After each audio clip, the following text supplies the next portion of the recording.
Amen. Shalom, shalom.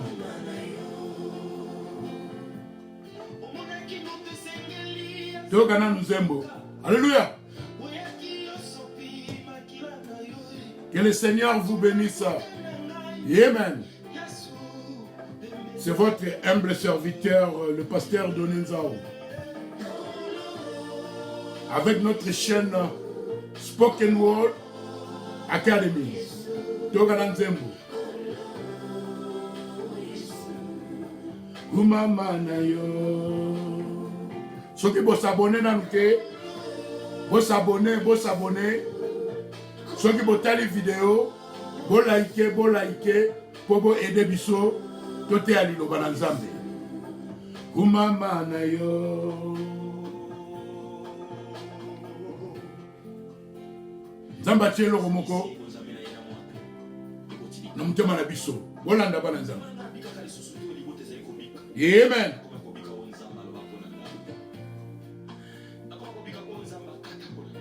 Yes, sir. Amen.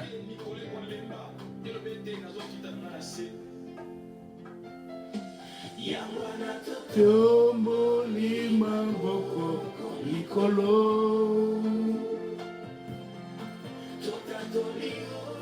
simbili kolona se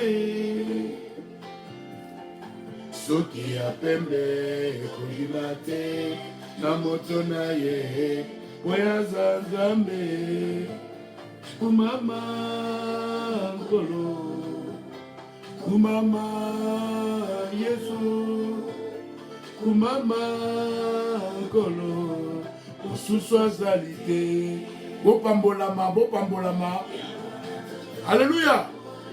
Maboko likolo. Que le Seigneur vous bénisse. Simbili kolona se. Soki ya pembe kobima te na moto na ye po aza Nzambe.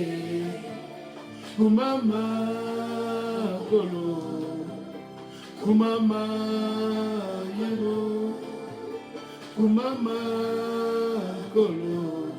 Osusu azali te. Kumama kolo. Kumama yelo. Kumama kolo. Osusu azali te. Alléluia. Amen. Boyoka Nzambe. Boyoka Nzembo kandeko. Alléluia. Amen. Amen. Alléluia.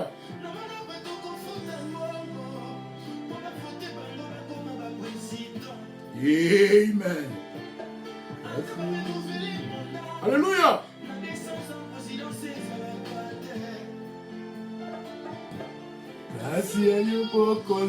Alléluia. Amen.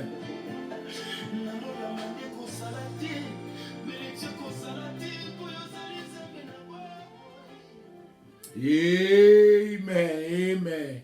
Amen. Que le Seigneur vous bénisse. C'est votre humble serviteur, le pasteur Donenzao. Le Seigneur a mis quelque chose dans notre cœur. Awa, tout ça là qui ko talakaka eloko moko boye. Namoni eloko na fond na ngai. Frère moko na sœur moko. Allez, frère wana sikoyo azo lakisa. Abina lakisa mibali ninga ko tambola. Na mwasi na wango. Soto tchil to jeu vidéo wana to tchela bino. Alors sikoyo frère azo ke liboso, sœur azo ya na simana ye. Abi okota mona ningwana na mwasi na yote. Abi okoza bateke yoza liboso otiki sœur na sima. Sima abi comment la tuni chérie. L'excellence sikon ndenge ke nenga bien otambola. Abi nenga bien otambola na mwasi na yo. Abi foko za la vraiment boye pembeni osimbi mwasi na yo bokomo kende. Mais l'autre est inspiré quelque chose parce que il faut à la pembeni na yo pour protéger. Pour ceux qui danger moko yé, sur ticket na sima, l'un sur yé bâti. Mais soit la pembeni na yo, sur le romolem sur ngoya, nino yo, et nuire moi si na yo, au cas que protéger moi. Allez, quelque chose m'a inspiré que les hommes, les frères, nous devons protéger nos femmes. Alors le Saint-Esprit m'a inspiré quelque chose. Alors, protection on a sikoyo. Ezokende na ba niveau nyonso. Alors, le Seigneur a passé une révélation moko message de la mutema nanga depuis kala. Alors, Babylone mususu neti biso tozwa ki chance te mutaye bisabiso. Ba jeune jamais sikoyo par la grâce de Dieu comme votre humble serviteur, tu nous parler là-bas, ba jeune homme oyo balingo kote na mariage ou bien ba jeune homme oyo bazadia na mariage ou même ba frère na ba frère bandeko bazadia na mariage.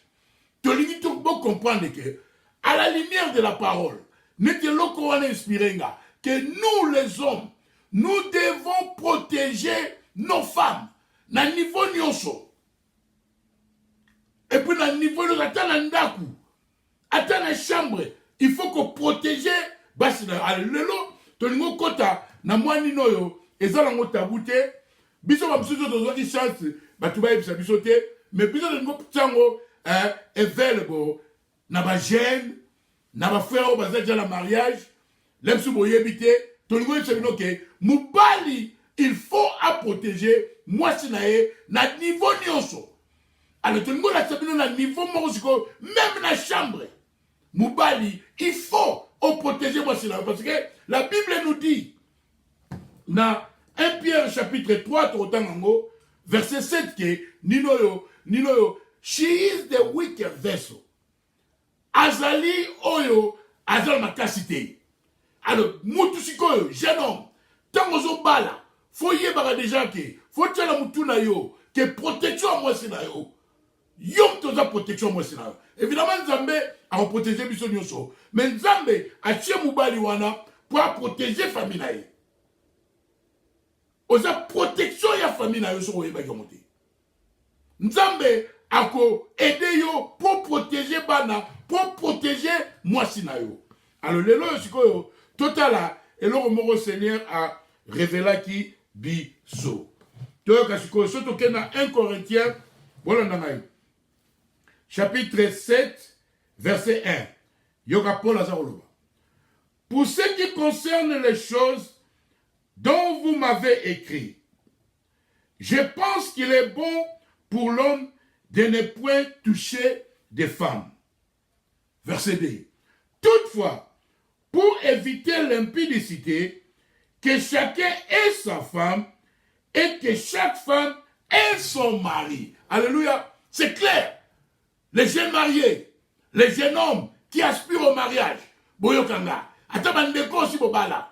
Ah, Paul Azarolo Banabiso, l'apôtre, il y a Nouveau Testament, Azarolo Banabiso qui est habillé dans verset 2. Toutefois, pour éviter l'impudicité, que chacun ait sa femme et que chaque femme ait son mari. Bible est claire. De l'explique, ceux qui t'ont balité, ceux qui te sont zika, pour ça que tu es alors c'est mieux au bala que au vivre na kili, au vivre na bo soto. Alléluia. Bon, on a bien, la Bible est dans le clair. 1 Corinthiens chapitre 7, verset 1, tout comme ce qu'on a 3. Yoka siko, commandement, Nzambe, azar pesebiso. Que le mari rende à sa femme ce qu'il lui doit et que la femme agisse de même envers son mari. Verset 4. La femme n'a pas autorité sur son propre corps, mais c'est le mari. Et pareillement, le mari n'a pas autorité sur son propre corps, mais c'est la femme. Ne vous privez point l'un de l'autre, si ce n'est d'un commun accord pour un temps, afin de vaquer à la prière. puis retournez ensemble, de peur que Satan ne vous tente par votre incontinence. Versets 4 à 5. Donc, apôtre Kazo la Tsabiso ke, nzoto ya mubali eza ya yete, nzoto ya mwasi eza pe ya yete. Abi, bokoki ko se privete. Raison kaka Bible pesi biso ke, boko sala ke, boku tanate, soki ezali pour la prière. Ba frère bona nanga bien. Ba jeune bona nanga bien. Faut yeba biloko oyo.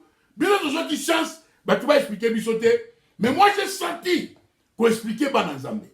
Moi j'ai senti qu'on expliquait ma frère. Bilo no bina bisoké. Nzoto ya mubali eza yete. Nzoto ya mwasi eza yete. So bobalani. Donc okoki ko privé muninga te. Na za bozo comprendre. Okoki ko privé muninga te. Pour yo mo ga aborder. Ou bien ko sa les canaïté. Les différents mots de alors la tadjina, la tadjina tangi. Bible là on peut ça permission là. Yoka, n'attendons. N'a pas besoin de comprendre. Ne vous privez point l'un de l'autre. Si ce n'est d'un commun accord pour un temps, afin de vaquer à la prière, puis retourner ensemble, de peur que Satan ne vous tente pas par votre incontinence. Frère Namaï, l'autre parler si ma frère. Donc, Netina 1 Pierre, chapitre 3, et sur la table que moi si hasard être faible, Yamona Moubali, biso ma frère, photo yi babiloko. Bible lobi na biso, raison moko kaka, ke boko kutala na nzoto te, eza pour la prier.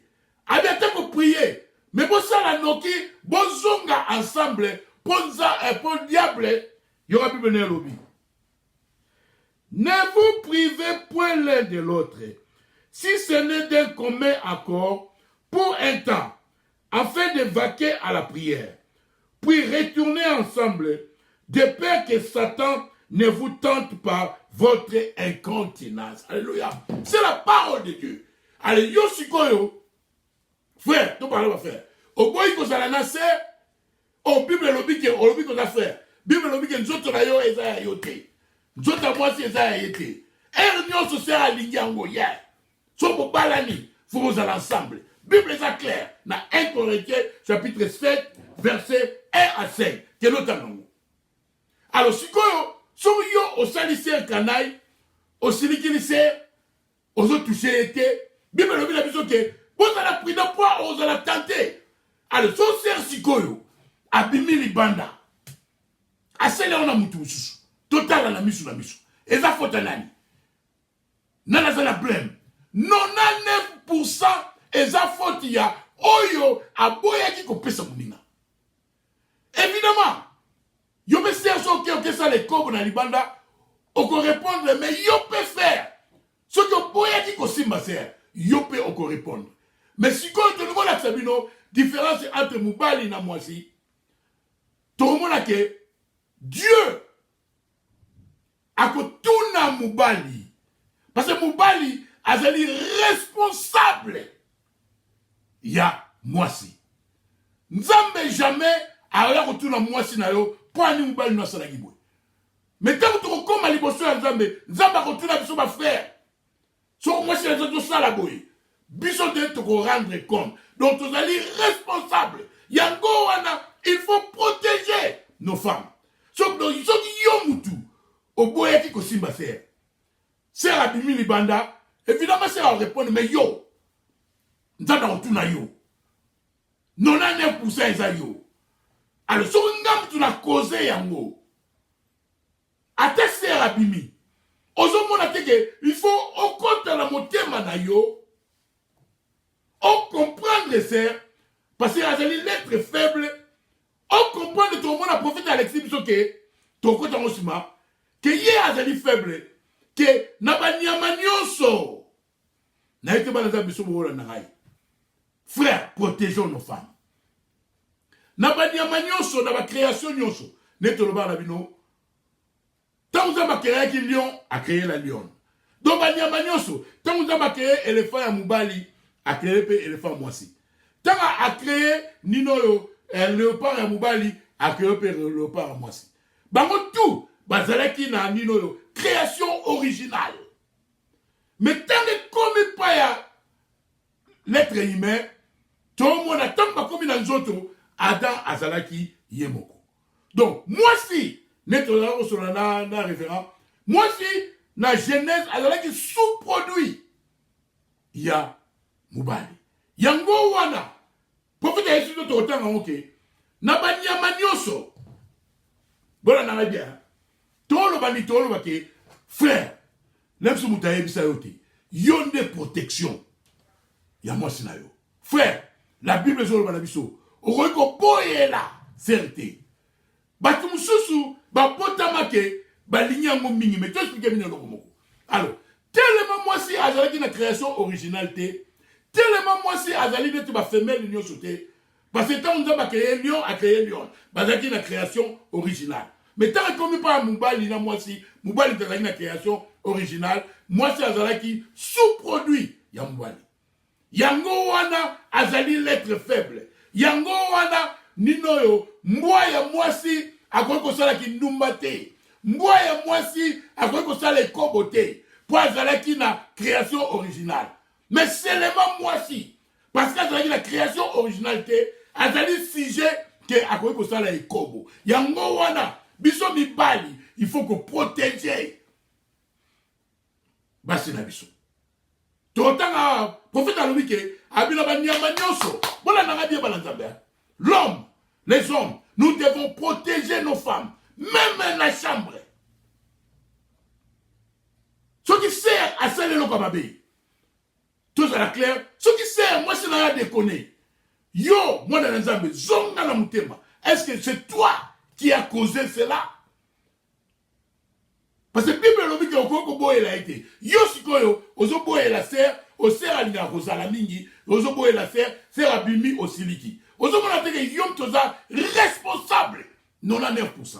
Alors, dis-toi, trouver ça dans ton cœur. Il y a que pardonner. Neti Adam Azalaki. Voilà, et ça, c'est j'aime sous. Alors, tu vas m'expliquer bien, ok? Dans la création de femelle, bango tout, il y a Banyama Bazalaki la création originale. Mais tant que comme la moi si moi ça zaki sous-produit. Na Banyama Nyoso, au moment que Mubali, Mel, Mtazara Kitoko. Voilà, n'a bien. Voilà, n'a bien. Oh, exactement, quand on voit la Bible dans la Genèse. Il y a un endroit à titre l'action prophète. Sont-elles la création? Sont-elles les lions? Na lion. Ta la lion. Ta la. Nino. Wapuane. Lion kitoko. Mais lion ni karaboué. Sont-elles la antilope? Antilope mbali. Ta la maseke. Kitoko. Mais antilope moi si karaboué. Donc la banyama. Mal. Mubali mtazara kitoko. Ke moi si. Bon, on a bien, tu as des placements. Sont-elles les coqs, na poule? Coq sera télémi. Au moins, avant que Mouba la télémi. T'as la coque, n'a pas plus de nini. Mais poule, carabouille. Donc, na maniama, au moins, que Mouba l'imtalé qui toko, que moi si. Mais tant que commis, prophète Abisso, Abisso n'a pas être humain. Au moins, que moi si m'talé qui toko. Abisso, au moins, moi, la Mouba qui beauté les qui mingi. Alors bien, Nino, c'est moi, c'est ça qui est élevé. Parce que moi, si je suis na battu, moi, si je suis allé qui toko. Alors bien, Niama, comment ça qui nous batte? Niama, sexe et zalaka, pour Mbalamona année pour Babota. Abi, mais moi, si, à Osalamo, nyonso, pour Azalaki sous-produit. Alors, biso ma frère, photo yeba. Son balis pour moi soyo, alinga kosala o mingi, yo pesiete, tant que on a 1 Corinthiens, chapitre 7, verset 1 à 5, faire abîmer à Kosala et Kobo, yo tous responsable. Alors il faut trouver un bon amoutema na yo, il y a que pardonner ces rois. Alléluia. Il faut comprendre que Azali l'être faible. Alléluia. Amen, amen. Bon, là, oh, ça, tu comprends presque la 20 minutes, tu l'acceptes. Donc, Aujourd'hui, tant sur 1 Corinthiens chapitre 7, verset 1 à 5.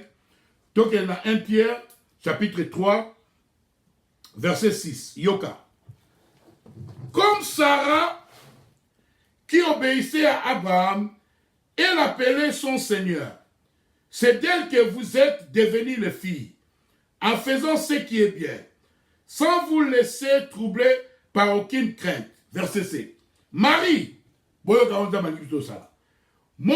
à votre tour de la sagesse dans vos rapports avec vos femmes. Alléluia. Frère, au rose de la tique aussi, les kilisères, au bosseur que sert à l'ingamo mingi, nena ebi mutulagamoko, ando à la serre à l'eau l'ingamo mingi, au moins il y a la petite jean, à la petite machine na boutou. Non, c'est contraire à la parole de Dieu. Parce que la parole de Dieu est une chose. Nzoto na yo, ezaya yote, nzoto moi si, ezaya yete, oh, nzomu ninga lingi bozala. À moins que mon gars maladie. À moins que mon côté la prière boyokani. Mais quand on a dit que au Kenya moninga kanda, au PC punition pour yebi kalinga ngo mingi au PCT. C'est tout moi si. Pour la narabi va faire. Asa être faible. So moi si abimi nzambe akotuna yo. Parce que Moubali ako répondre pour la moi si nae, mais moi si jamais ako répondre pour la Moubali. Alléluia. Bah nzambe, c'est sérieux. Les jeunes mariés, c'est sérieux. Bah jeune au côté de la mariage, c'est sérieux. Boyoke la maï. Nous devons protéger nos femmes.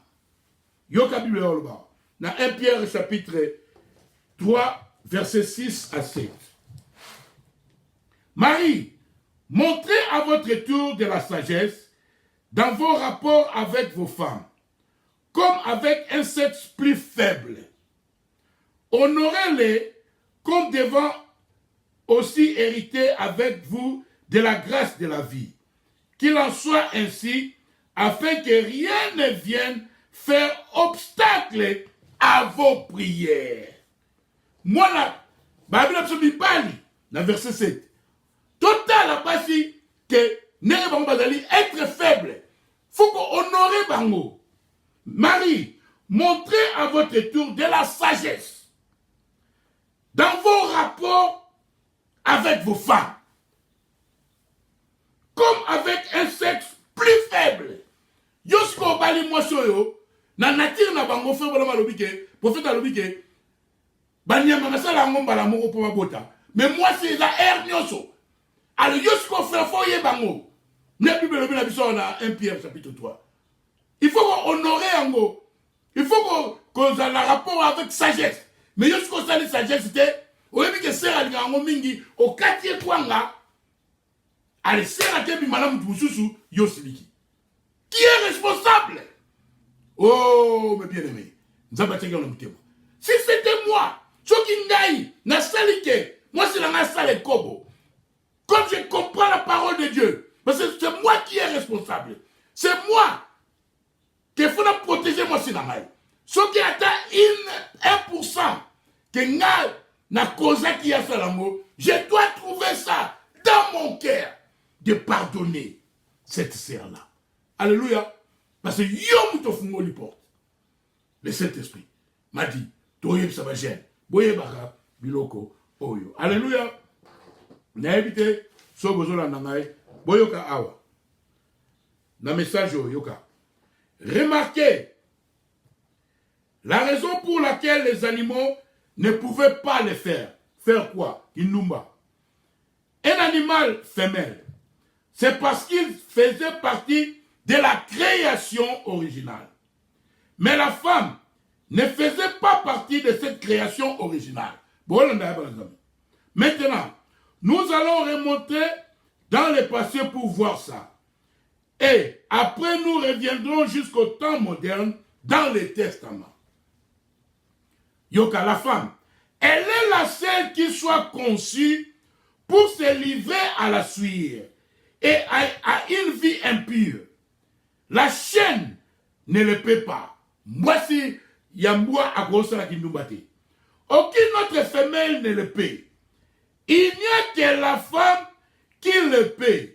La chienne et tous les autres animaux, c'est une fois par année.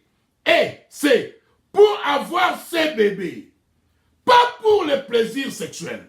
Alors, mais pour avoir ses bébés. la brave truie, la brave chienne, c'est une fois par année, à un moment précis. Et c'est pour avoir ces bébés. Mais, les frères, alors, une femme est conçue pour les faire chaque fois qu'il en a envie. J'ai biffé certaines choses ici. Vous pouvez vous imaginer le reste. La chaîne ne le paie pas. La femme le paie. J'espère que le Saint-Esprit vous révélera le reste. C'est que j'ai biffé ici. Alléluia. Le prophète a dit la traduction que, Balanzame, ma frère, faut tout Babiloko. Que moi si Azali être faible, que moi si Moutou, à cause de la sexe pour la posa, la création Yanzambe, na ba femelle nyonso, na ba niama, basala ngo il faut pas bota bana na bango. Mais moi si, ezali nyonso tanga yoki posa, yosiko so bali, c'est oyo, azala ba passion ya makasi. Il faut yeba. Il faut satisfaire. Parce que la Bible dans le Bible, 1 Corinthiens chapitre 7, il faut satisfaire. La Bible dans le Bible, nous sommes yo frère, et ça y a yoté. Bon, yo sikoyo, au salifaire canaille, au ser alingango mingi, nenge Bible lobi, et ça nature là, nenge ça basala bango. Bazaneti, basi ya mwamboate, bazaneti, basi ya ba niya ute. Baba niya ou bamboa, bazaki na création originale. Bakosa ya kimdumbate. Mais le prophète a dit, moi si kaka, mutakosa la ekobo. Yo sikoyo, place là, il faut protéger. Moi si là, place là, ekobo. So moi si là, ça l'ékobo. Aux êtres là, 1%, il y a responsabilité pour la nini, c'est la saline wana. Tu dois trouver dans ton cœur, il y a que pardonner, c'est wana. Alléluia. Amen. Banazambe boyoka, eza sujet mo makasi na rasato salango na deux parties. Yoka. Bon alors, je pense qu'avec ça, nous saisissons maintenant ce qu'il en est de cet homme et de cette femme. Or, la femme est, je vais bien faire pénétrer ceci. Maintenant, pour que vous le voyez, voyez-vous, la femme est soumise à son mari. Et la Bible dit que l'homme doit dominer sur sa femme. Mais oh combien on a changé ça. C'est la femme qui domine sur l'homme. Là, Jean, tu restes à la maison. Tu n'y vas pas avec ça. C'est réglé. Oui, ma chérie. Non, ce n'est pas la parole de Dieu. Mais, permettez-moi de vous dire quelque chose, monsieur. Vous aurez à répondre de votre femme, mais votre femme, elle, n'aurait jamais à répondre de vous. Vous êtes le chef de la femme et Dieu est le chef de l'homme. Alléluia. Donc c'est l'homme qui est responsable. Il faut protéger. Moi, c'est naïo. Na niveau nyoso, qui na chambre, netolobi lelo. Alléluia. Yoka. Parce que yom te osa protection na ye. Je pense que dans la Zambie, ministre national aussi là, yoka on a mariage et divorce. Prophète dans le Bible. Pourquoi Abraham n'a-t-il pas? Pourquoi Dieu n'a-t-il pas tué Sarah? Assise là, elle a nié, elle a menti à Dieu en face. Elle était assise là comme un homme mortel. Dieu, il mangeait de la viande, il mangeait du pain, il buvait du lait et il a dit, pourquoi Sarah a-t-elle ri là derrière? Elle était derrière lui, dans la tente. Il ne l'avait pas vue en disant, comment est-ce possible? Elle a dit, je n'ai jamais dit ça. Sarah, elle a dit, oh là là. Dire à Dieu en face qu'il est un menteur, mais Dieu, il ne pouvait pas la reprendre. Pourquoi? Elle est une partie d'Abraham. Amen. Il ne pouvait pas lui faire de mal sans faire le mal à Abraham. Maintenant, vous les femmes, vous voyez quelle est votre place. Et la Bible dit, vous les femmes, soyez comme Sarah qui se vêtait d'une manière décente, qui était loyale et fidèle à son mari, qui l'aimait tellement qu'elle l'appelait son Seigneur. Awa, prophète Alatibiso, faut aussi lire ça, que tant Nzambe a visité Abraham, na Sarah, na Genèse chapitre 18, si Abraham a commencé déjà presque 100 ans. Nzambe a dit Abraham a dit que na rozonga, moi si na Sarah akubota. Sarah zaki mukolo. Sarah soit zaki na cuisine. Nzambe a zaki wazo solo na Abraham, Sarah zaki na cuisine, Sarah seki na samutema. Nzambe atuni Abraham, pola nini? Sarah a seki. Parce que Sarah seki a dit ah Seigneur, na mukolo betika ba jeko, na ubota neni. Tant que Nzambe atuni Abraham, batuni Sarah a dit ce n'est pas la sécurité. Donc, à Bengi Nzambe ke Nzambe yoso kosa ngana sécurité. Prophète a dit que Nzambe a quoi boma. Sarah sur place pour abenga qui est menteur. Mais Nzambe a quoi boma Sarah parce que Sarah a une partie à Abraham. A quoi toucher Sarah sans a toucher Abraham. Donc Nzambe a bomi Sarah parce que son assimbi Sarah il faut assimba Abraham. Donc c'est protection na yo, eza mobali na yo. Bana, protection na bino, eza papa wana. Frère, protection famille na yo, eza yo. Protection, ya mwasi na yo, eza yo. Yango wana, il faut, nous devons protéger nos femmes. Donc continuer. Que le Seigneur vous bénisse. Shalom.